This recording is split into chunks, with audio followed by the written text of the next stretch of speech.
বলো সরস্বতী মাই কি জয়। হ্যাঁ, সরস্বতী পুজোর দিনটা কিন্তু আমাদের সব বাঙালিদের কাছে একটা ভ্যালেন্টাইন্স ডে। তাই এই স্পেশাল দিনটাকে আরো স্পেশাল করে তোলার জন্য আমি আর রাজ সকাল সকাল বেরিয়ে পড়েছি শাড়ি আর পাঞ্জাবি পরে। যদিও আমাদের টুইনিং করার প্ল্যানিং ছিল, পাঞ্জাবিটা ঠিকঠাক সময় ডেলিভারি না দেওয়ার কারণে আমাদের টুইনিং করার হলো না। তো যাই হোক, সরস্বতী পুজোর দিন প্রথমেই আমরা চলে গেছিলাম স্কুলে, সেটার আর কোনো ক্লিপস নেওয়া হয়নি। আর তারপরেই আমরা কিন্তু শুরু করে দিয়েছিলাম প্যান্ডেল হপিং করা।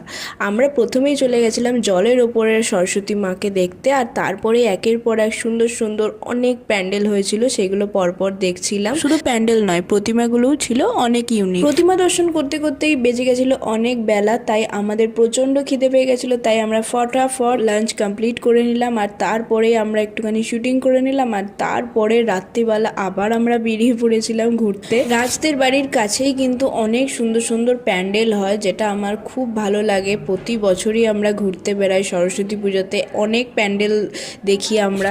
এই বছরের মূল আকর্ষণ হলো কিউট প্রতিমা, যেটা দেখে আমাদের সত্যি খুব ভালো লেগেছে।